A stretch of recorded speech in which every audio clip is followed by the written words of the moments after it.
आज के मेहमान। अथ स्वागतम् शुभ स्वागतम् अथ स्वागतम् शुभ स्वागतम् आनन्द मङ्गल मङ्गलम् आनन्द मङ्गल मङ्गलम् हितप्रियं भारत भारतम् हितप्रियं भारत भारतम् स्वागतम् शुभ स्वागतम् अथ स्वागतम् शुभ स्वागतम्। सावन कुमार जी, आइए विविध भारती के स्टूडियो में आपका बहुत बहुत स्वागत है। नमस्कार। नमस्कार जी, धन्यवाद। बातों की शुरुआत करते हैं सावन कुमार साहब, आपके करियर की शुरुआत से। सुना है आप हीरो बनने मुंबई आए थे, तो इसके पीछे क्या कहानी है? यंगस्टर्स हमेशा जो है इस उम्र में एक शौक होता है हीरो हीरोइन बनने का, और सब इसी ख्याल और इसी सपने को लेके बॉम्बे आते हैं, और मैं भी इसी ख्याल और सपने के साथ आया था, लेकिन ऐसा हुआ नहीं। मैं हीरो नहीं बन सका, बहुत स्ट्रगल किया। उस ज़माने में नए लोगों को चांस मिलना बड़ा मुश्किल था। तो फिर मैंने कोशिश की कि मैं वापस तो जा नहीं सकता, तो कुछ ऐसा करना चाहिए जिससे मैं यहीं रह जाऊं। नौनिहाल पहली फिल्म थी मेरी, तो उसके बाद फिर फिल्में बनती रहीं और मैं यहीं काम करता रहा। अच्छा, इस फिल्म से जुड़ी कोई खुशनुमा याद है आपके पास तो हमें बताइए। मदन मोहन साहब का इसमें संगीत था। हाँ, इसमें मदन जी का संगीत था, मदन मोहन साहब का।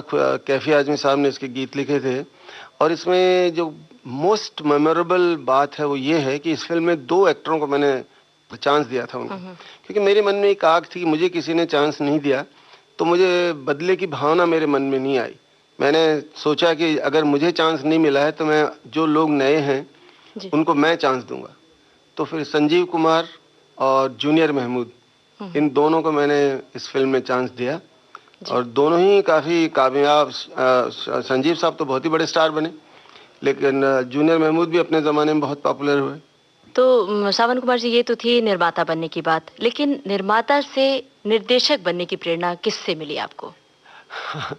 वो मीना कुमारी जी से मिली मुझे। एक बार नौनिहाल के बाद मैं कहानी सुनाने गया था मीना जी को, तो जब मैंने कहानी सुनाई तो उनसे पूछा कि आपको कौन सा डायरेक्टर पसंद है, तो कहने लगी जिसने मुझे कहानी सुनाई है उससे अच्छा डायरेक्टर नहीं हो सकता। जिस अंदाज से, जिस खूबसूरती से आपने मुझे कहानी सुनाई, मुझे लगता है आपसे अच्छा डायरेक्टर हो ही नहीं सकता इसका। तो मैंने सोचा कि वो शायद मजाक कर रही है मुझसे, तो मैंने फिर पूछा नहीं नहीं आप शायद, मैं जानता ही नहीं डायरेक्शन के बारे में, मैं किसी का असिस्टेंट भी नहीं रहा, कुछ सीखा भी नहीं है। तो बोले कोई ज़रूरत नहीं है, जिस तरह से तुमने कहा वैसे ही इसको शूट कर लो। तो मुझे लगा कि वो सच कह रही हैं। बोले मैं हूँ ना साथ में, यू डोंट वरी। तो उस दिन के बाद वो मेरी दोस्त भी बन गई, फिलोसोफर भी बन गई, गाइड भी बन गई, फ्रेंड भी बन गई। तो उनका पूरा सहयोग रहा उस फिल्म को पूरी करने में। लेकिन अफसोस की बात यह कि जब ये कंप्लीट हुई तो वो इस दुनिया से चली गई थी। तो मीना कुमारी जी की यादें आपके जहन में बहुत सारी होंगी, तो कौन सी याद है सबसे मधुर याद? उनकी तो बहुत यादें मेरे साथ हैं। बहुत ही अच्छी इंसान थी, हमेशा मुझे इंस्पायर करती रहती थी, बताती रहती थी, सिखाती रहती थी। जो एक्सपीरियंस उनका ज़िंदगी का था, फिल्मों का था, लोगों से मुलाकात का था, उनके बिहेवियर्स का था, वो बहुत कुछ मुझे उन्होंने, she was a institution to me, कोई खास बात याद आती है आपको जब याद करते हैं मीना जी को? मीना जी को तो बहुत सी बातें याद है। अच्छी शायरा थी, मुझे भी शायरी का शौक़ था, तो वो भी करती थी शायरी, मैं भी करता था। हम लोग बैठ के एक्सचेंज करते थे ख्यालात और शेर व शायरी। और उनकी ज़िंदगी के अंदर दर्द बहुत था, लेकिन चेहरे पे कभी नहीं आया वो। ये बात मैंने उनके नज़दीक रह के देखी कि वो बहुत अंदर से लोगों ने जैसे उनको, जैसे वो कहती भी थी कि इस कदर नोची गई हूँ, इस कदर मैं खरोची गई हूँ, लेकिन मैं कभी किसी से कोई शिकायत नहीं करती। तो ये कुछ चीज़ें हैं जो बहुत इंसान को मजबूत बनाती हैं। तो ये चीज़ें मुझे उनसे सीख, तो मैं कभी भी परेशानियों से डरता नहीं, घबराता नहीं। ये सब उन्हीं की देन है कि हम ज़िंदगी से लड़ रहा हूँ। कभी मेरी फिल्म हिट होती है तो मैं दीवाना नहीं होता, कभी फ्लॉप होती है तो मैं पागल नहीं होता, कोई किसी चीज़ का असर नहीं होता मुझ पर। अच्छा, जो शेर व शायरी उनके साथ होती थी आपकी, कौन सा शेर याद आ रहा है आपको उनकी याद में? मीना जी के बहुत शेर थे, सुनाइए। बहुत अच्छा था। चांद तन्हा है, आसमां तन्हा, दिल मिले कहाँ कहाँ तन्हा, जलती बुझती सी रोशनी से परे, सिमटा सिमटा सा एक मकां तन्हा, राह भर कोई अगर मिला भी कहीं, दोनों चलते रहे तन्हा तन्हा। बहुत खूबसूरत लिखती थी वो। क्या बात है। ये एल्बम के रूप में भी रिलीज हुआ था। जी हाँ, सावन कुमार जी, अगर आप गुनगुनाते हो तो आप मीना जी की वो नज्म गुनगुना के हमें सुना दीजिए। नहीं, वो चांद तन्हा है आसमां तन्हा, आप उन्हीं की आवाज में सुनिए। चांद तन्हा है आसमां तन्हा, चांद तन्हा है आसमां तन्हा, दिल मिला है कहाँ कहाँ तन्हा, दिल मिला है कहाँ कहाँ तन्हा, चांद तन्हा है।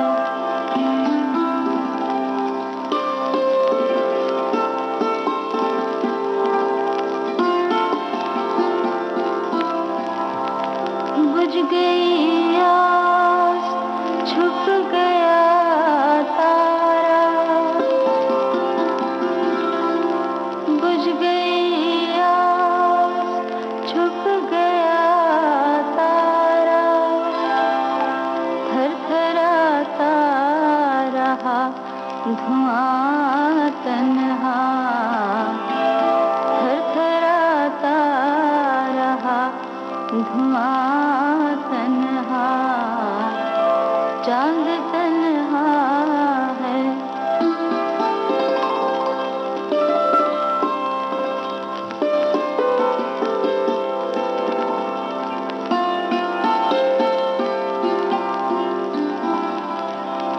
जिंदगी क्या इसी को कहते हैं,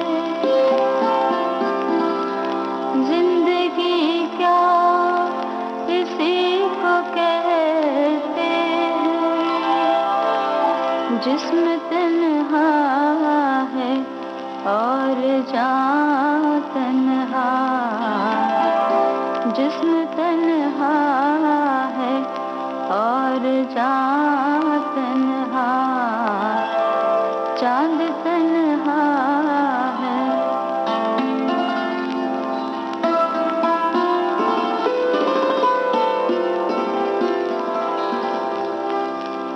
हम सफर कोई गर मिले भी कहीं, हम सफर कोई गर मिले भी कहीं, दोनों चलते रहे तन्हा तन्हा, दोनों चलते रहे तन्हा तन्हा, चांद तन्हा है।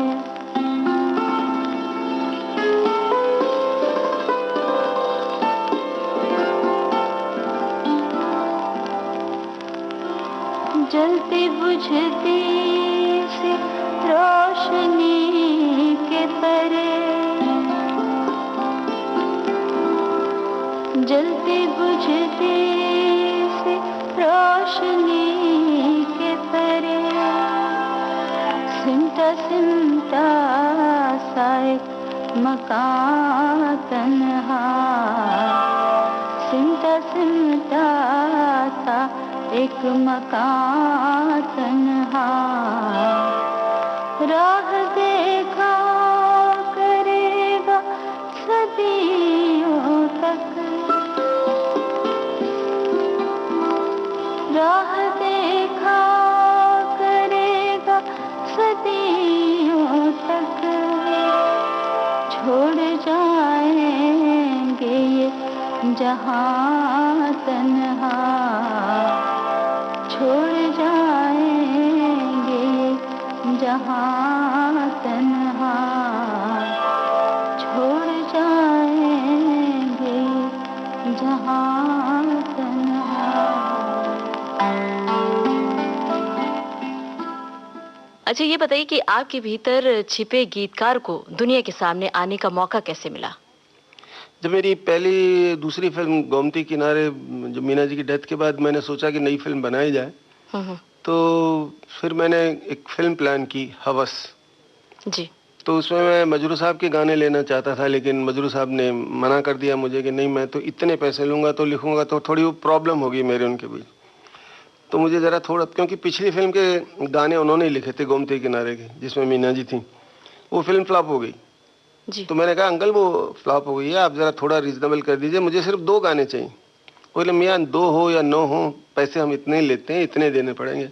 तो बच्चा तो था, मैं छोटा था बहुत उम्र में, इतना एक्सपीरियंस भी नहीं था लाइफ का, फिर भी तो मैं उनके सीढ़ियों से उतर रहा था तो मुझे बहुत गुस्सा आया, और गुस्सा आया तो मैंने यही कहा कि अब इन सीढ़ियों पे गलियों में कभी नहीं आऊँगा लौट के। और वहीं दिल में एक, जहन में एक ख्याल आया, और वहीं मैंने गाना लिखा कि तेरी गलियों में न रखेंगे कदम आज के बाद।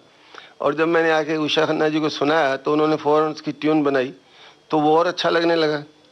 उसी गाने से मैं गीतकार बन गया। वो मेरा ज़िंदगी का पहला लिखा हुआ, पहला रिकॉर्डेड सॉन्ग है।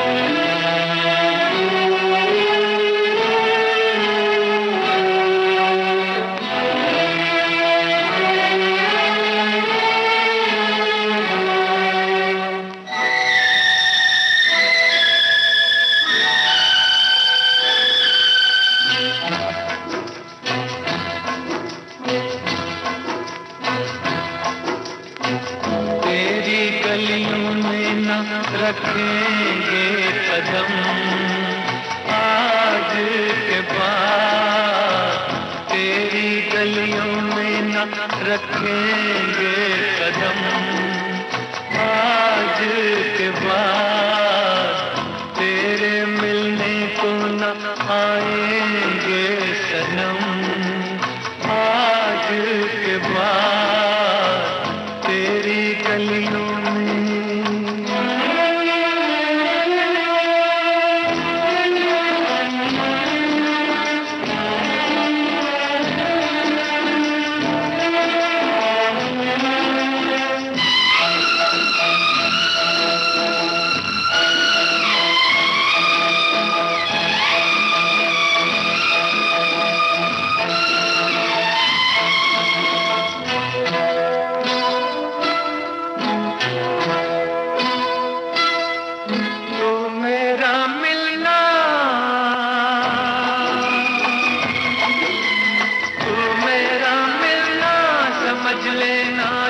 सपना था, तुझको अब मिल ही गया जो तेरा अपना था। तू मेरा मिलना समझ लेना एक सपना था, तुझको अब मिल ही गया जो तेरा अपना था। हमको दुनिया में समझना ना सनम, आज के बाद तेरी गलियों में न रखेंगे कदम, आज के बाद तेरी गलियों में।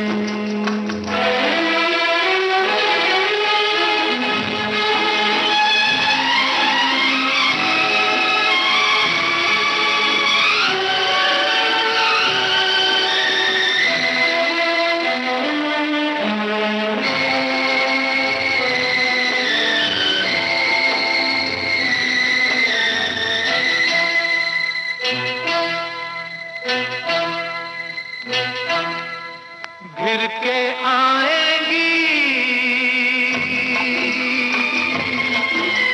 घिर के आएंगी घटाएं फिर से सावन की, तुम तो बाहों में रहोगी अपने साजन की। घिर के आएंगी घटाएं फिर से सावन की, तुम तो बाहों में रहोगी अपने साजन की। गले हम गम को लगाएंगे सनम, आज के बाद तेरी गलियों में न रखेंगे कदम, आज के बाद तेरे मिलने को न आएंगे सनम, आज के बाद तेरी गलियों में।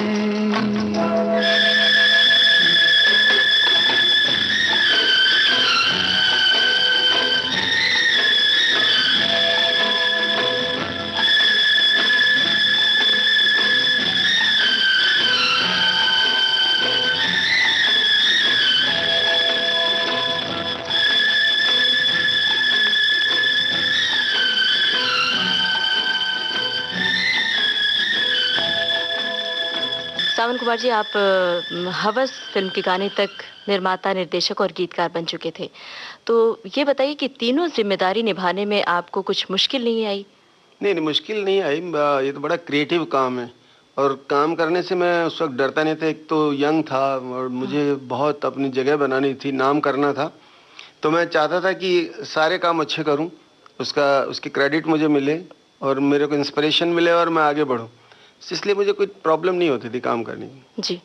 अच्छा, बहुत दिनों से मेरे ज़हन में एक सवाल कौंध रहा था, वो जो आपका एक गाना है सावन से जुड़ा हुआ, सबक फ़िल्म का गाना, बरखा रानी ज़रा जम के जी, बरसो, और इसका दूसरा वर्ज़न भी है। जी। तो इस गाने से जुड़ी हुई कोई बात, ख़ास बात आप बताना इसकी चाहेंगे? ख़ास बात, एक प्रोड्यूसर थे जुगल किशोर जी। हुँ। वो हमेशा उषा खन्ना जी का म्यूज़िक लेते थे। तो जब उन्होंने मेरा ये गाना सुना, तेरी गलियों में न रखेंगे कदम आज के बाद, जी। तो उनकी सिटिंग थी, तो उषा जी ने गाना सुना दिया उनको कि सावन जी देखो कितना अच्छा गाना लिखा है। तो कहने लगे आप मेरे भी गाने सावन जी से लिखवा दीजिए। तो फिर उषा जी ने मुझसे कहा, तो मैंने, उन दिनों एक्चुअली बारिश का ही वक्त था और उनको बारिश पे ही कोई गाना चाहिए। तो मैंने कहा ठीक है, बारिश में लिखते हैं, अच्छा मौसम है। तो नेचुरली उस वक्त दिमाग ज़रा कुछ ज़्यादा ही तेज़ चलता था इस मामले में। शायरी मेरी कमज़ोरी रही है, बड़ा इंस्पिरेशन रही है मुझे। शायरी मुझे बहुत इंस्पायर करती है हमेशा। कोई बात आती है तो गाने में या तो 1 मिनट में लिखता हूँ, नहीं तो 1 बरस भी नहीं लिखा जाता। जी। तो this is the problem with me. तो 2 मिनट के अंदर उनके दोनों वर्शन, मतलब समझो 2 मिनट का मतलब 10 मिनट के अंदर मैंने दोनों वर्शन लिख के उनको दे दिए एंड दोनों गाने बहुत हिट हुए। और मुकेश जी का वो आखिरी गाया हुआ गाना था। उसके बाद मुकेश जी गए थे रोम और वहीं उनकी डेथ हो गई थी एक प्रोग्राम के अंदर। बरखा रानी जरा जम के बरसो, मेरा दिल बर जाना पाए झूम कर बरसो। बरखा रानी जरा जम के बरसो,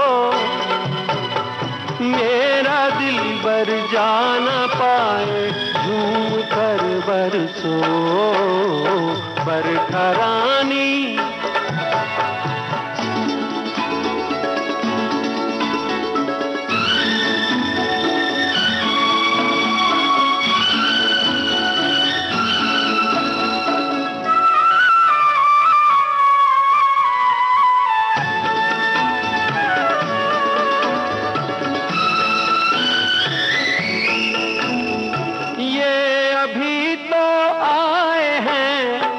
कहते हैं हम जाए हैं, ये अभी तो आए हैं।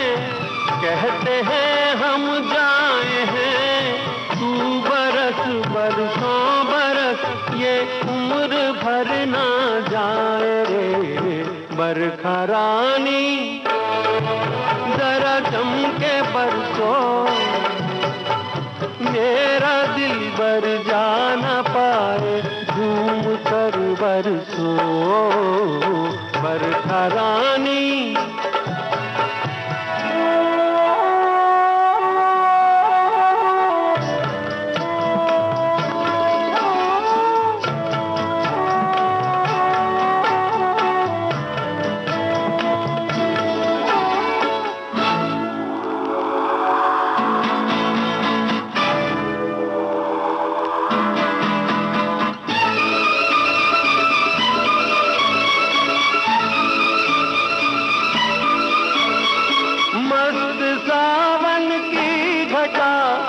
बिजुलिया चमका जरा, मस्त सावन की घटा।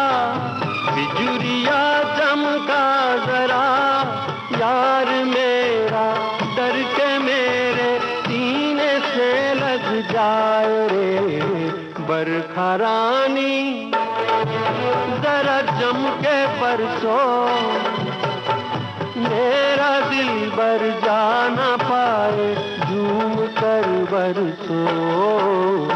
बरखा रानी जरा जम के बरसो, मेरा दिल बर जाना पाए झूम कर बरसो। बरखा रानी। ये बताइए कि आपके गानों में अक्सर सावन शब्द का प्रयोग ज़्यादा होता है, कई गानों में सावन शब्द है, तो इसका क्या मतलब है? मतलब आपका नाम है? मैं एक सवाल अब आपसे करूंगा जी। ये शिकायत है या एप्रिशिएशन? ये तारीफ है। तारीफ है ना। गालिब साहब से सीखा मैंने ये। जी। अपनी शायरी में उनके दो नाम थे, दोनों नाम यूज करते थे। तो असद भी क्या यूज करते थे, गालिब भी यूज करते थे, ताकि एक ख्याल। मगर एक बात मैं बताऊं आपको, मैं अपने नाम के लिए सावन कभी यूज नहीं किया। ये इत्तफाकन नाम है, लेकिन नाम के लिए वो तो कहते थे गालिब पर्टिकुलर लगता था कि गालिब साहब का शेर है इसलिए वो गालिब वर्ड यूज करते थे। उसका मीनिंग कुछ नहीं होता था शेर से, तखल्लुस उनका यूज करते थे। मेरा जो सावन वर्ड है वो गाने में अगर कोई और भी लिखे तो भी ऐसे यूज होगा उसका। तो सावन तो आनंद बख्शी साहब ने, शैलेंद्र जी ने, हसरत जी ने, शकील साहब ने, किसने यूज नहीं किया। तो वो जैसे गाने में आता था बस इसीलिए वो अच्छा लगता है तो आता है। जैसे सौतन मेरी फिल्म है, उसमें मैंने सावन वर्ड यूज नहीं किया, सारे गाने हिट हैं उसके, लेकिन मैंने सावन का यूज ही नहीं है किसी गाने में। नहीं आता तो नहीं आता, जब आता है तो फिर आता है। जी। अच्छा, सौतन की बात आपने की है, तो सौतन फिल्म बनाने का ख्याल कैसे आपके मन में आया? उसके पीछे क्या कहानी? इसके पीछे एक बड़ी कहानी ये थी कि हमारे मित्र हैं राजेश खन्ना साहब, काका जी। तो मैं हमेशा चाहता था कि बहुत अच्छे एक्टर हैं, इनके साथ एक अच्छी फिल्म बनाई जाए। तो मैं जब उनके पास जाऊं तो मुझे वो डायरी दिखा देते थे कि तो भाई डेट्स ही नहीं है मेरे पास, कैसे करेंगे हम एडजस्ट। तो मैंने कुछ 8-10 साल के बाद फ़ोन किया, 9 साल हो गए थे, एक फिल्म नहीं चली थी उनकी कोई। तो मैंने एक दिन फ़ोन किया, मैंने कहा काका जी क्या हाल है? तो उनका सिर्फ एक ही जवाब था कि डायरी खाली पड़ी है, आ जाओ, जो डेट्स चाहिए लिख लो। तो मैंने कहा मैं आता हूँ। मैंने जाके उनसे कहानी सुनाई कि ये मेरी कहानी है। तो इतना इंस्पायर किया उनको इसने कि इट्स नॉट दैट यार मेरे पास काम नहीं है इसलिए मैं इंस्पायर हो गया हूँ, but Sawan this film will do wonders. तो हमने फिर जाके उस फिल्म प्लान किया, मॉरिशस में जाके बनाई, और भगवान की दया से वाकई जो उन्होंने सोचा था, जो मैंने सोचा था कि हिट होगी, उतनी बड़ी हिट भी हुई। मतलब पहले से आपको पता थी ये बात कि ये फिल्म बहुत हिट होगी? नहीं, जो अच्छी बात है दिल को लगती है ना जी, तो ऐसा लगता है कि ये बात अच्छी लगेगी लोगों को। और इस फिल्म का जो गाना था चाय पे बुलाया है शायद मेरी शादी का ख्याल, ये जो गाना है एक मुहावरा बन चुका था उन दिनों, खास करके जब फिल्म रिलीज हुई थी। तो इस गाने की कोई खास बात है, कोई खास घटना है? नहीं, देखिए क्या होता है कि कई बार कोई चीज़ नज़र के सामने होती है लेकिन फिर भी आपके नज़र नहीं पड़ती उसके ऊपर। वो इस तरह होता है ना, जब भी कोई शादी की, ब्याह की कोई बात होती है तो लोग यही बात करते हैं कि जी उनको चाय पे बुला लेते हैं, और लोग जाते आते रहते हैं, लेकिन किसी के दिमाग में ये नहीं आया कि इस पर भी कोई गाना लिखा जा सकता है। वो एक इत्तेफाक था, हमको सूझा, ने लिख लिया। सावन कुमार जी, आपसे अभी बहुत सारी बातें करनी है, आपके फ्लैशबैक में चलना है और आगे की बहुत सारी बातें, आपके करियर से जुड़ी बातें करनी है। उससे पहले आपकी पसंद का कौन सा गाना अपने दोस्तों को सुनवाएं? मेरी पसंद का ऐसा, मैंने बाहर बहुत कम फिल्मों के लिए गाने लिखे हैं दोस्तों की, क्योंकि मेरा ये पेशा नहीं है, मैं इसको कभी भी ज़िंदगी में इसके पैसे नहीं लेता किसी गाने लिखने में। तो ये जब जुगल किशोर जी के लिखे थे तब भी मैंने ऐसे ही लिखे थे, बरखा रानी। फिर गुड्डू जी, राकेश रोशन, हम लोग शूट कर रहे थे मदर वहाँ पर मॉरिशस में। तो बाई चांस ही मैं गुनगुना रहा था गाना, तो उनको बहुत अच्छा लगा ये गाना, यार सावन जी क्या ज़रा सुनाइए। तो मैंने सुनाया, तो पिंकी भाभी भी साथ थी, उनकी वाइफ, वो कहने लगी कि सावन जी ये गाना मुझे दे दो, मैं अपने बेटे के लिए फ़िल्म बना रही हूँ। मैंने कहा ले लीजिए आप।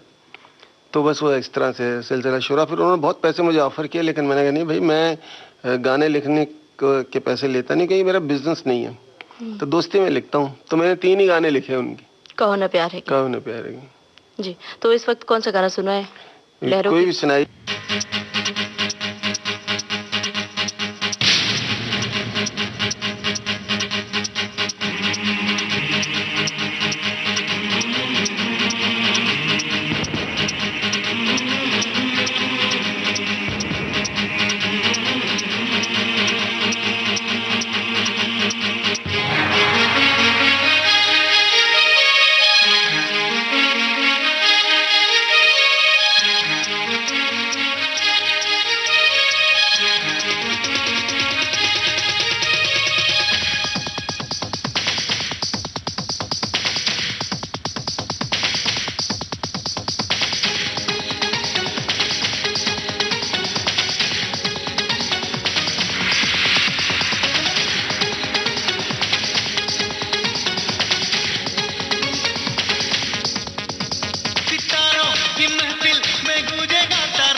सागर तुम हो किनारा,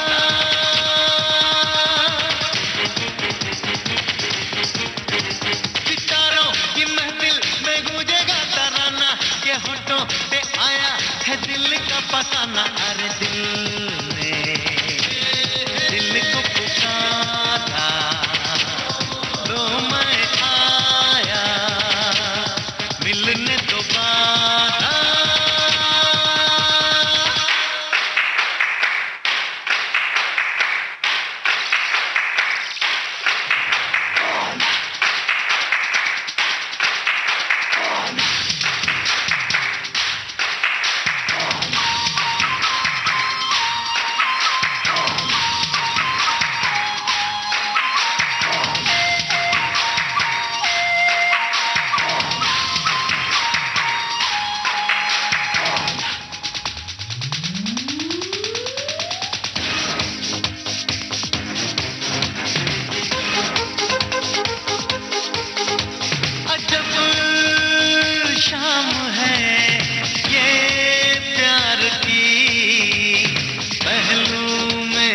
सबके यार है, अजब रात है जज्बात की, दिल में प्यार ही प्यार है। ये प्यार तुम्हारा, ये प्यार हमारा है खूब नजारा।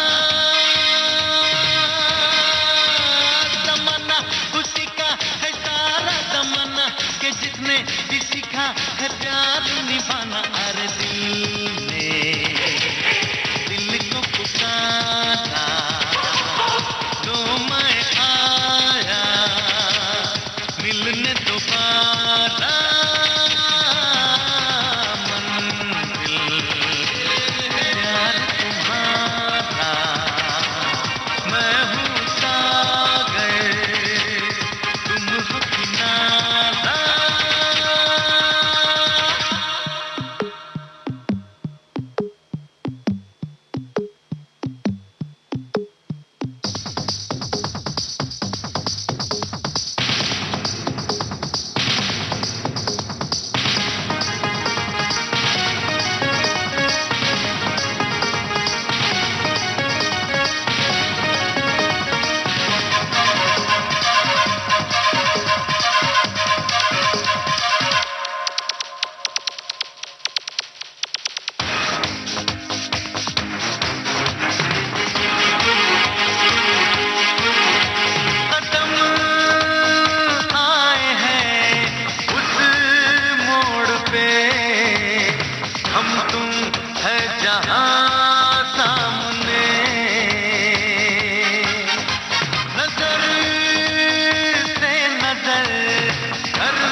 नाज हमारा करे है क्या इशारा। निशाने पे दिल है कि दिल पे निशाना, दीवाना है अपनी ही धुन में दीवाना। अरे दिल को पुकारा लो मैं आया मिलने दोबारा। मंजिल प्यार तुम्हारा, मैं हूँ सागर तुम हो किनारा। सितारों की महफिल से गूंजेगा तराना, के हाथों पे आया है दिल का फसाना। सितारों की महफिल से गूंजेगा तराना, के हाथों पे आया है दिल का फसाना। थोड़ा फ्लैशबैक में चलते हैं। गोमती के किनारे फिल्म के बाद आपने कौन सी फिल्म बनाई? ये हवस बनाई थी ना, मैंने आपको बताया। गोमती के किनारे के बाद ये फिल्म थी जिसमें मैं डायरेक्टर भी था, राइटर भी था, प्रोड्यूसर भी था, गीतकार भी था। तो ये थी मेरी हवस। हवस के बाद मैंने बनाई साजन बिना सुहागन, फिर बनाई अब क्या होगा शत्रुघ्न और नीतू सिंह के साथ, फिर बनाई मैंने ओ बेवफा, साजन की सहेली, राजेंद्र कुमार, नूतन जी, रेखा, विनोद मेहरा। उसके बाद बनाई सौतन, राजेश खन्ना, टीना जी एंड पद्मिनी। सनम बेवफा। फिर सनम बेवफा बहुत बाद बनी। उसके पहले बनाई लैला, जिसमें अनिल कपूर को चांस दिया एज ए हीरो। फिर बनाई थी प्यार की जीत, जिसमें दादामुनि अशोक कुमार जी थे, शशि कपूर थे and so many others. And इसके बाद बनाई मैंने सौतन की बेटी, फिर सनम बेवफा बनाई। जी। अच्छा, साजन बिना सुहागन एक अनूठी फिल्म थी, बहुत मशहूर हुई थी। ये फिल्म बनाने का विचार आपके मन में कैसे आया? क्या ये सच्ची घटना पर आधारित थी? नहीं, सच्ची घटना नहीं थी। मैंने एक इंसिडेंट ऐसे ही कहीं लाइफ में हुआ था कि वो क्या था, विनोद मेहरा भी इसी बीमारी के शिकार थे, दिल में छेद था उनके। तो वो भी, उनकी माँ हमेशा परेशान रहती थी कि कभी भी कुछ हो सकता है, इसलिए ही डाइड वेरी यंग। जरा भी स्ट्रेस पड़ा या टेंशन हुई तो उसका नुकसान हो सकता था उनके जिस्म पर। तो इस तरह की फिर मैंने पता किया कि इससे क्या क्या होता है। तो वो एक आइडिया मुझे स्ट्राइक करेगा, क्योंकि बड़ा इमोशनल एंगल है ये कि एक बच्ची को, छोटे बच्चे को हो तो माँ की और बाप की क्या हालत होती होगी उस वक्त। बस that was a basic idea. उसके बाद कहानी तो बन गई। जी हाँ। तो उसी पे बेस्ड थी वो कहानी। पद्मिनी कोल्हापुरी जो छोटी बच्ची थी, उसके दिल में छेद था और उसको बताया नहीं गया था। ये माँ बाप को पता था how they take care of the child, क्योंकि अगर बच्चे को लगे तो शायद बच्चा बीमार और ज्यादा हो सकता है, डर सकता है, उसको कुछ भी हो सकता है।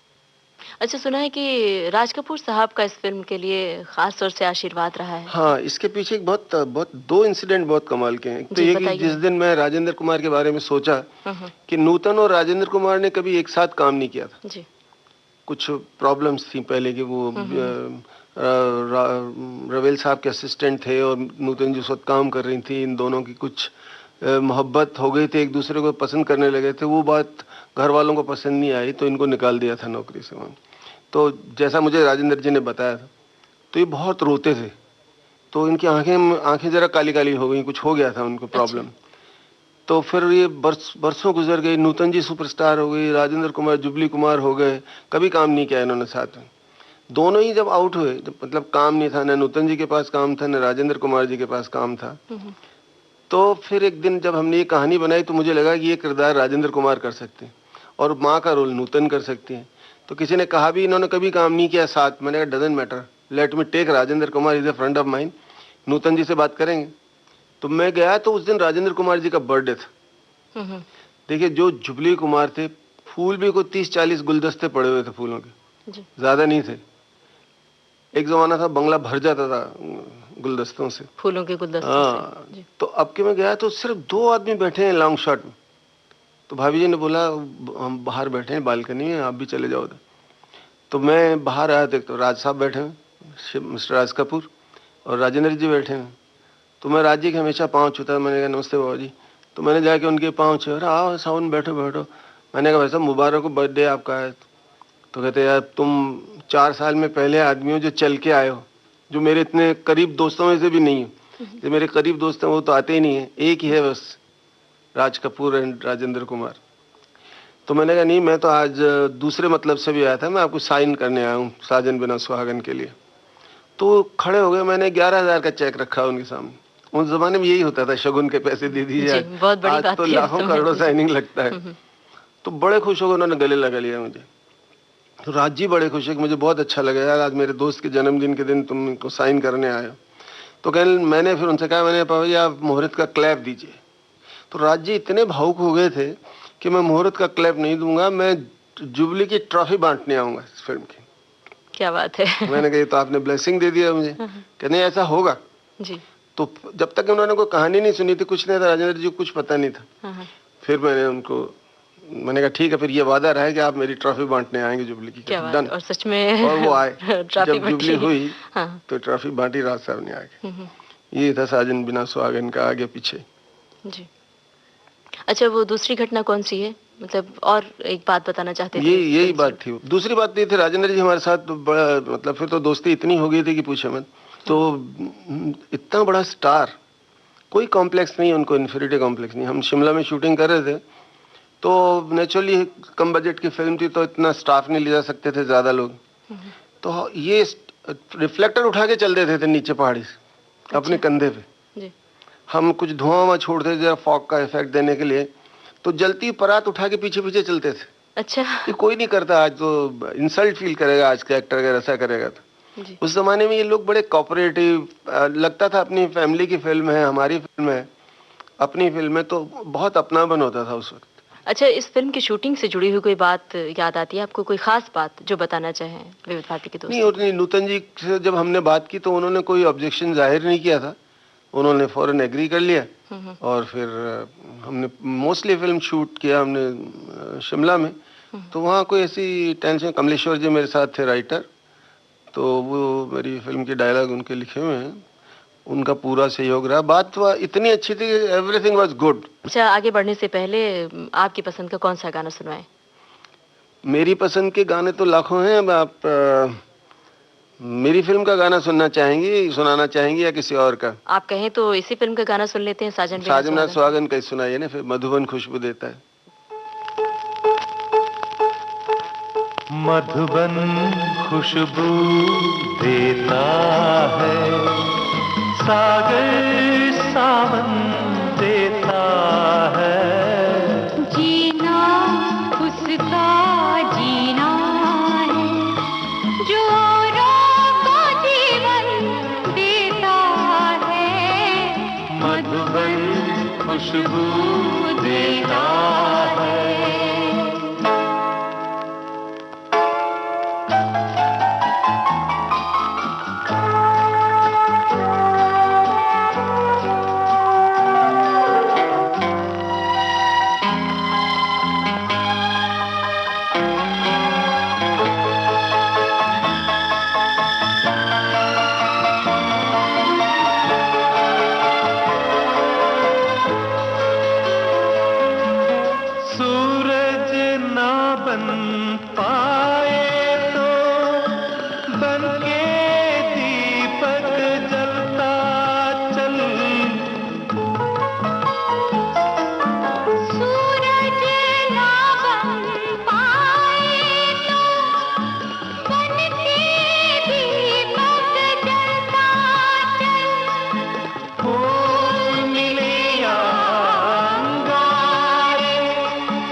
मधुबन खुशबू देता है।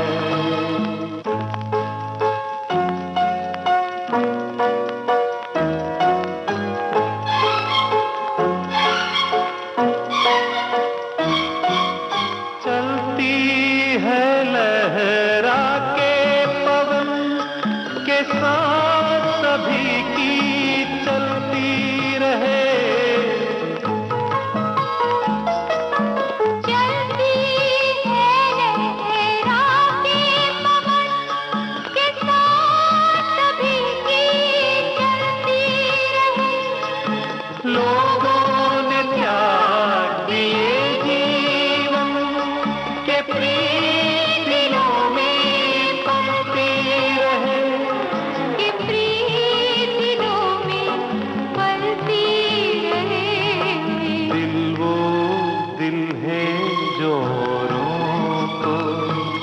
अपनी धड़कन देता है।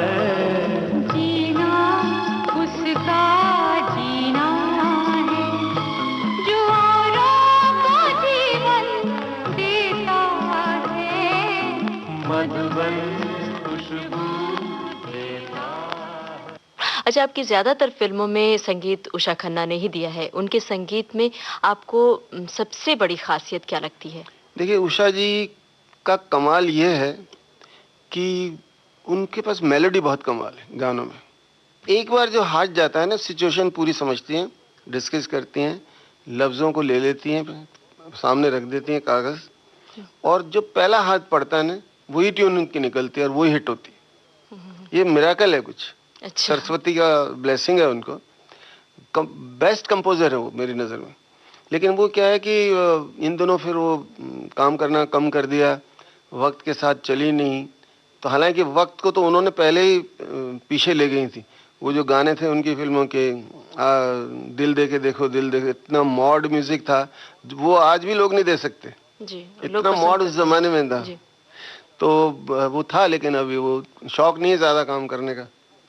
जब मैं उनको कहता हूँ कि मेरी फिल्म में दीजिए तो हाँ कर देती हैं, बाकी मुझे नहीं लगता किसी और की फिल्म में दे रही है म्यूजिक। जी।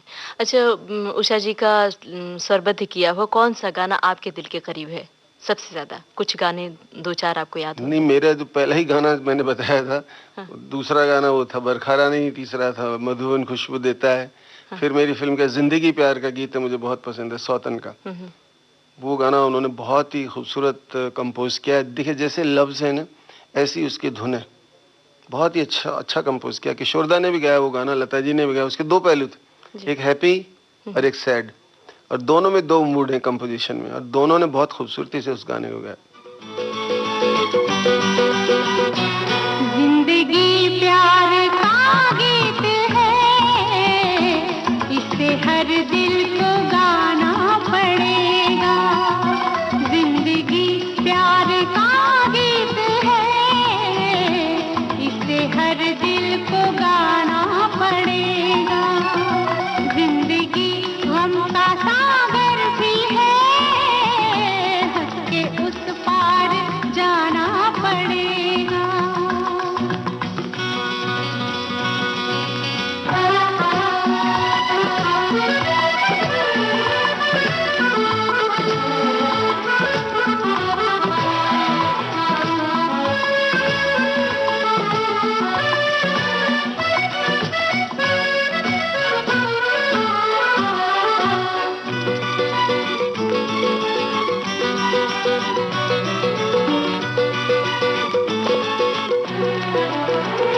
जिसका जितना आंचल यहाँ पर, उसको सौगात उतनी मिलेगी। ला ला ला ला ला ला ला ला ला ला ला ला। जिसका जितना आंचल यहाँ पर, उसको सौगात उतनी मिलेगी। फूल जीवन में गर ना खिले तो कांटों से भी निभाना पड़ेगा। जिंदगी प्यार का गीत है, इसे हर दिल को गाना पड़ेगा।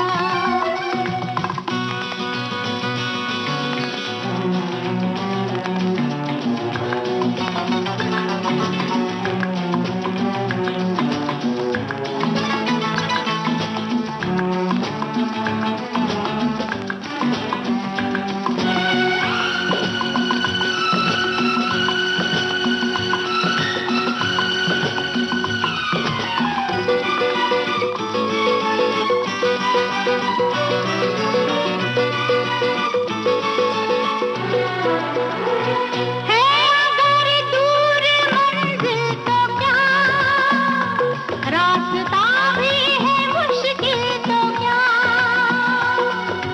ला ला ला ला ला ला ला ला ला ला ला ला। है अगर दूर मंजिल तो क्या, रास्ता भी है मुश्किल तो क्या। रात तारों भरी ना मिले तो दिल का दीपक जलाना पड़ेगा। जिंदगी प्यार का गीत है, इसे हर दिल को गाना पड़ेगा। अच्छा, आपने अपनी फिल्मों के अलावा बाहर की फिल्मों में बहुत कम गीत लिखे हैं, जबकि आप एक उम्दा गीतकार हैं। इसकी क्या वजह है? पता नहीं, मुझे कभी ये शौक नहीं हुआ कि मैं ये काम पैसे के लिए करूं। ये मैंने अपनी पर्सनल धरोहर और मेरी वो प्राइवेट एक फीलिंग है, जिसको मैं अपने तक ही रखना चाहता हूं। लेकिन जिसको मालूम है वो कभी मुझे कहते हैं, जैसे राकेश जी ने मुझसे कहा था, उनकी वाइफ ने मुझसे कहा कि आप लिखें, तो मैंने उनके लिए 3 गाने लिखे और तीनों ही बहुत पसंद किए लोगों ने। लेकिन उसके बाद मेरे को कई लोग आए, मैंने देखो भाई ये मेरा प्रोफेशन है। उनको मैं जानता मैं इन द सेंस कि दे वर नॉट माय फ्रेंड्स, दोस्त नहीं थे मेरे। तो वो मैंने कहा नहीं, मैं गाना लिखना मेरा पेशा नहीं है, मैं इसको पेशा बनाना नहीं चाहता, तो मैंने नहीं लिखता किसी का। जब मेरा दिल आ जाए कोई आदमी अच्छा है या इसके साथ मेरी दोस्ती है और he really wants a song from me, तो आई विल राइट, ऐसा कुछ नहीं है। लेकिन मैं अपनी दुनिया में रहता हूँ, मैं अपनी फिल्म के गाने लिखना पसंद करता हूँ क्योंकि उसकी सारी सिचुएशंस मुझे पता होती है। मैं डायरेक्टर भी होता हूँ फिल्म का और मुझे पता है कि मुझे क्या लिखना है और कभी मुझे दूसरा राइटर सेटिस्फाई नहीं कर सकता। अब एक अजीब सी बीमारी हो गई है मुझे, खुद को ही लिखना पड़ता है जी। मतलब लोगों के गाने आपको, मतलब अपनी फिल्म के लिए आप खुद ही लिखना चाहते हैं मन से। मेरी कोशिश यही रहती है मैं खुद ही लिखूं। जी। अच्छा, तो ये बताइए कि आपको आनंद किस में आता है, मतलब डायरेक्शन के काम में या गीत लिखने में? किसको काम ज्यादा तो सारे ही बड़े खूबसूरत है। एक ही काम खराब है पूरा फिल्म इंडस्ट्री में, जिसका नाम है पैसा। उसको खर्च करने और लाने और देने में बहुत टेंशन होती है। बाकी काम सारे क्रिएटिव हैं, बहुत अच्छा लगता है जी। अच्छा, आपकी बनाई बहुत सारी फिल्में हैं, हालांकि आपके लिए बताना मुश्किल होगा, लेकिन हम जानना चाहते हैं कि इन सारी फिल्मों में आपके दिल के करीब कौन सी फिल्म है, कौन सी फिल्म आपको बहुत पसंद है? देखिए, वो तो आपने इसका तो जवाब कई लोगों से सुना होगा कि हर बच्चा माँ को अच्छा लगता है, सारे बच्चे प्रिय होते लेकिन हैं। हाँ, लेकिन मुझे बहुत सी फिल्में अच्छी हैं। इसका मतलब ये नहीं कि जो सक्सेसफुल हैं वही अच्छी हैं। मुझे साजन बिना सुहागन बहुत पसंद है, बहुत पसंद। आज भी it's a very dominating script. दूसरा, मुझे मेरी फिल्म ये सौतन बहुत पसंद है। खलनायिका बहुत पसंद है, मुझे बहुत अच्छी लगती है खलनायिका। तो ऐसा कुछ नहीं, मैंने मदर बनाई थी अभी, वो नहीं चली, शायद नाम गलत था उस फिल्म का, ऐसा कई बार होता है। तो वो भी एक बहुत अच्छी फिल्म थी लेकिन नहीं चली, तो उसका मुझे कोई अफसोस नहीं, but I like that film also. अच्छा, एक बात मेरे जहन में बहुत देर से कौंध रही है, वो ये कि आप अपने फिल्मों में अक्सर नए कलाकारों को मौका देते हैं, तो इसके पीछे क्या मकसद है आपका? वही जो मैंने आपको संजीव कुमार के बारे में बताया था कि मुझे किसी ने चांस नहीं दिया, इसलिए मैं अपने दरवाजे घर के ऑफिस के सब ओपन रखता हूँ। न जाने कब दिलीप कुमार आ जाए या कब वैजंतीमाल आ जाए, नरगिस आ जाए, मीना कुमारी आ जाए, नूतन आ जाए। So I always look for new people because वो लोग सबसे अच्छे होते हैं। उनके साथ काम करने में आपको इतना अच्छा लगेगा because you can mould them the way you want. तो वो बड़े फ्लेक्सिबल होते हैं, उनकी अपनी कोई एटीट्यूड नहीं होता है। तो वो मैंने देखे ना, शुरू में हवस में नीतू सिंह को चांस दिया, साजन बिना सुहागन में पद्मिनी कोल्हापुरी को चांस दिया, तो इस तरह से लोग आते गए। फिर अनिल कपूर को चांस दिया लैला में, फिर सनम बेवफा में चांदनी को चांस दिया, बहुत से लोगों को चांस दिया, साधिका को चांस दिया, सिमरन को चांस दिया, सब स्टार बने वो लोग। जी। आपकी बातों से एक बात और हमें ध्यान में आई, जब आप मुंबई आए थे और आपने जिक्र भी किया कि आपकी कहानी बड़ी संघर्ष में थी, तो वो जो संघर्ष में कहानी थी उसे हम अपने दोस्तों को बताना चाहते हैं, जरा आप बताइए। 2 इंसिडेंट। जो पहली बार मैं आया, 3 महीने तक मोहन स्टूडियो के चक्कर लगाता रहा, क्योंकि अब दिलीप कुमार फैन, मीना कुमारी फैन, नरगिस जी का फैन था। तो वो एक लाला पठान हुआ करता, अंदर जाने नहीं देता था किसी को। तो 3 महीने से मैं आके खड़ा हो जाता था, मैं बोलता नहीं था कुछ भी। लोग जाने को रिक्वेस्ट करते थे, वो करते थे, वो सबको डांट देता था। मैं एक कोने में खड़ा बस रहता था, तो उसकी नज़र पड़ती, ये लड़का कुछ बोलता नहीं। एक दिन मैं उसके मैंने, चाचा मेरे को 1 घंटे के लिए जाने दो तुम, मैं वादा करता हूँ 1 घंटे बाद वापस आ जाऊँगा। तो बोले अच्छा बेटा तुम जाओ, मैं तुमको 1 घंटे को छोड़ता हूँ, क्योंकि तुमने कभी मुझे तंग नहीं किया, हमेशा कोने में चुपचाप खड़े रहते थे। तो मैं चला गया। तो वहाँ जब मैं पहुँचा अंदर, तो सेट पे शॉट चल रहा था, तो एक साउंड रिकॉर्डिस्ट के पास खड़ा हो गया मैं जाके। तो बिल्कुल छोटा था, एकदम बच्चे जैसा लगता था। तो वो साउंड रिकॉर्डिस्ट बोले आजा बेटा अंदर आके बैठ जाओ इधर। उसको नहीं मालूम मैं कौन हूँ, तो मुझे उन्होंने बिठा लिया। तो फिर वो शॉट खत्म हुआ तो पूछा कौन हो तुम? मैंने कहा जी ऐसे मैं आया हूँ राजस्थान से और मैं सोचा था फिल्म इंडस्ट्री में किसी तरह मुझे कोई काम मिल जाए।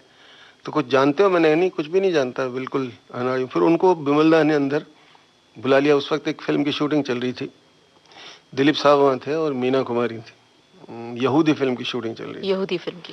तो वो मेरे को लेके साथ में आ जाओ, प्यार से जैसे को बच्चे को ले जाते मेरे ले गए अंदर। अच्छा। बोले यहाँ खड़े हो जाओ। मैं खड़ा हो गया, वो गए बिमलदा के पास, बात की होगी कुछ उन्होंने अपने काम की। तो तुम देखो शूटिंग देखो इधर, मैंने बोल दिया है कोई रोकेगा नहीं तुम्हारे। तो सामने दिलीप कुमार खड़ा, आप सोच सकते हैं कि मेरे पांव जमीन पर खड़े हैं या मैं गिर गया हूँ या क्या हो गया, मुझे कुछ पता नहीं। That was a sight to see. और उसके थोड़ी देर के बाद मीना जी आई अंदर। ओ माय गॉड, मेरा हार्ट बीट जो था, ओहो पूछो मत आप क्या हाल था मेरा। तो मैं उन दोनों को देखा और उस दिन देख के मैंने पठान को वादा किया था मैं 1 घंटे में आऊँगा, क्योंकि मैं भी राजपूत तो जुबान दी है तो मुझे निभानी पड़ेगी। तो मैंने आके बाहर वो साउंड रिकॉर्डर से थैंक यू कहा और मैं निकल गया। तो बोले बेटा फिर आना, मैंने कहा आने नहीं देते। तो उन्होंने कहा मेरा नाम ले लो, ये मेरा नाम है, तुम कभी भी आना। तो फिर मैं चला गया। तो मैंने कहा देखो चाचा, मैंने आपसे 1 घंटे का वादा किया था, 1 मिनट पहले आ गया हूँ। तो बोले हाँ बेटा यहाँ बहुत ज़रूरी नहीं थी, इतने लोग तंग करते हैं अंदर जाने के लिए। चला गया। किसी ने मुझे बोला नरगिस रहती हैं मरीन ड्राइव पे, शटाउ मरीन करके बिल्डिंग है उसमें। तो सामने पैरापेट पे जाके बैठ गया। 8 बज गए, 9 बज गए, 10 बजे वो एक ओपन गाड़ी में आई, MG गाड़ी थी उनके पास। तो मैं गाड़ी देखा तो मुझे किसी ने बताया था ओपन गाड़ी खुद चलाती हैं कई बार। अच्छा। तो खुद चला के गाड़ी आई और देखा तो मैं भागा वहां से। पहले वो बीच में रास्ता जो आजकल मरीन ड्राइव पर वो नहीं था, छोटा सा ऐसे पत्थर के लाइन थी, तो कूद के उधर चला गया। इत्तेफाक की बात है वो अंदर चली गई थी, लेकिन कुछ भूल गई गाड़ी में तो लौट के आई। अच्छा। लौट के आई तो देख रही थी, तो बस उतने टाइम मैंने उनको देखा। मैं उनका बहुत फैन था, राज कपूर की बहुत फिल्में देखा करता था मैं। तो फिर उस दिन बात नहीं हो पाई? तो नहीं बात कुछ नहीं, बस देखा मैं, उसके बाद बोलती बंद, मैं किधर हूँ क्या हूँ होश नहीं। ये हाल था मेरा। This is how it started. फिर जब ये चांस मुझे कभी नहीं मिला तो मैं एक दिन बीमार हो गया बहुत सख्त। उन दिनों नया ये जो फ्लू बॉम्बे में आया था, चर्च स्टेशन बन रहा था उन दिनों नया। तो एक बेंच पे लेट गया और मुझे 102-3 बुखार चढ़ा। मेरी जेब में एक पैसा नहीं। तो एक फैमिली वहाँ आई हुई थी, उनके भी बच्चे थे। तो वो बेंच पे मैं लेटा था, तो जगह नहीं थी बैठने को, टूटा हुआ था पूरा स्टेशन। तो उनको जब मैंने देखा कि इनके बच्चे रो रहे हैं कर रहे हैं, तो मैं खड़ा हो गया। मैंने कहा आप बैठ जाइए। तो वो आदमी मेरे पास बैठा, देखा मैं कांप रहा हूँ। तो बोले भैया क्या हो गया तुम्हारे को? मैंने नहीं कुछ नहीं, ऐसे ही जरा हल्का सा बुखार है। उसने मेरा हाथ लगाया तो डर गया वो, तुम्हें तो बहुत जोर का बुखार। मैंने कहा हाँ बुखार, आप बैठ जाओ इधर। मैं एक पत्थर पे बैठ गया। बोले नहीं आप बैठो इधर।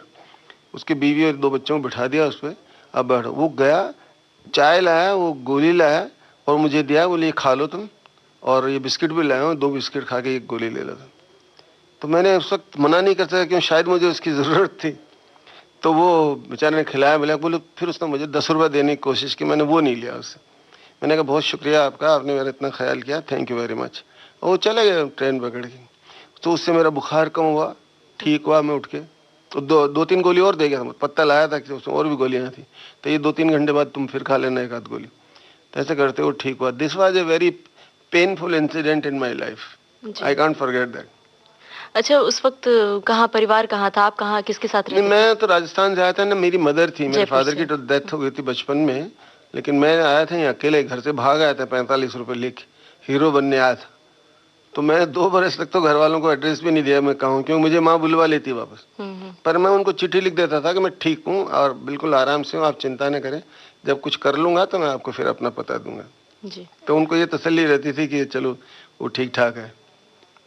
अच्छा, पुरानी यादों में आप विचरण कर रहे हैं और जयपुर से मुंबई की गाड़ी पकड़ी थी आपने अपने करियर के लिए, तो इस वक्त आप जयपुर को याद करते हैं? तो जयपुर तो मैं बहुत रिश्तेदार हैं, सब हैं। मेरी माँ तो फिर मेरे पास ही आ गई थी जब भगवान ने थोड़ी पोजीशन ठीक की, तो मेरे साथ ही रहती। यहीं उनकी डेथ हुई थी 84 में, सौतन बन चुकी थी उसके बाद। She saw all my success and I really had a chance to, उनकी देखभाल की मैंने उस उम्र में जो कुछ मुझसे हो सकता था।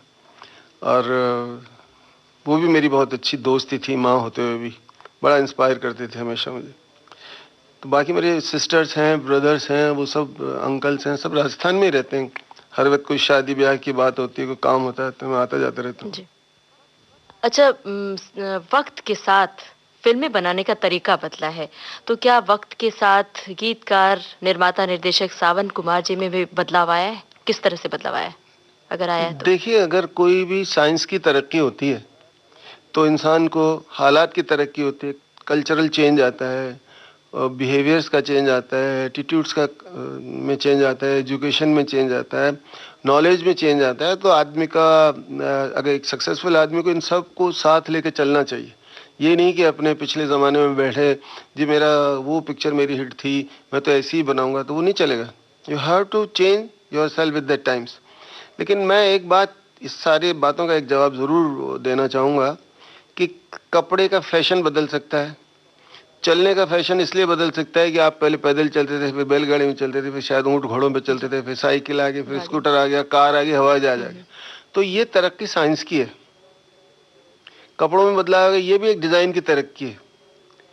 खाने पीने में चेंज आ गया, उसी खाने को दूसरे ढंग से बनाने लग गए, ये भी साइंस की तरक्की है। ज्ञान जैसे बढ़ा, आपने अपना style of cooking, style of eating सब चेंज हो गया। मेडिसिन में चेंज आ गया, ये ज्ञान की तरक्की, साइंस की तरक्की। हर बात में टेक्निक आ गई, फिल्मों में different digital sound, CinemaScope, colour, ये भी साइंस की तरक्की। लेकिन एक चीज़ है जो सदियों से लोग बिहेव करते रहे और आज भी करते रहे। जैसे एक बच्चा आज से अगर 500 साल पहले पैदा हुआ तो उसी तरह से माँ उसको देखती थी, और आज की माँ भी अपने बच्चे को उसी तरह देखती है, उसमें कोई फ़र्क नहीं होता। इमोशन, रिलेशंस, फीलिंग्स, इसमें कभी फ़र्क नहीं आ सकता। फ़र्क साइंस की तरीके का हो सकता है। अभी जैसे संगीत की टेक्निक बदल गई है, इलेक्ट्रॉनिक से रिकॉर्डिंग होने लगी है, तो वॉइसेस हमारी मिक्स हो गई। जैसे आपने हॉलीवुड बॉलीवुड की बात की थी, वो सब कुछ मिक्स हो रहा है सारा, तो उस टाइप के गाने बनने लग गए हैं, लोगों को पसंद भी आते हैं। एक पहले डिस्को का चलन नहीं था, आज बहुत ज़्यादा हो गया है। तो जैसे पहले कव्वाली एक ज़रूरी होती थी फिल्म में, आज का वक्त कहता है कि डिस्को का एक आइटम सॉन्ग होना बहुत ज़रूरी है, बिकॉज आज उसका फैशन है और आज वो चल रहा है। तो ये वक्त के साथ इंसान को बदलना ज़रूरी है। और जिस तरह की फिल्में मैं बना रहा हूँ उसमें मैंने इमोशन को नहीं छोड़ा है, कल्चर को नहीं छोड़ा है। मेरी फिल्म में मैं शायद मर्डर जैसी फिल्म न बना सकूं, हो सकता है they are absolutely justified in making that, मैं उसको क्रिटिसाइज भी नहीं करता, लेकिन मुझसे नहीं बन सकती शायद। मतलब कथा वस्तु के हिसाब से गानों का प्रयोग किया जाता है और गानों में बदलाव भी ज़रूरी होता है। अभी भी आज जब खाली वक्त मिलता है तो क्या शेर व शायरी किया करते हैं आप बैठ के? शेर व शायरी करनी पड़ती है ना, फिल्मों में गाने लिखने पड़ते हैं। सावन कुमार जी, विविध भारती के स्टूडियो में आप आए और इतना सारा वक्त दिया, आपका बहुत बहुत शुक्रिया। आपने बुलाया, याद किया, आपका भी शुक्रिया, सुनने वालों का शुक्रिया। उम्मीद है आपको मेरे लिखे हुए गीत या मेरी बातें अच्छी लगी हों। अभी आप फिल्म जगत के सुप्रसिद्ध लेखक, निर्माता और निर्देशक सावन कुमार से ममता सिंह की बातचीत सुन रहे थे। इस कार्यक्रम के निर्माण में प्रस्तुति सहयोगी थे रमेश गोखले। विविध भारती की ओर से इसे आपकी सेवा में प्रस्तुत किया शकुंतला पंडित ने। आज के मेहमान।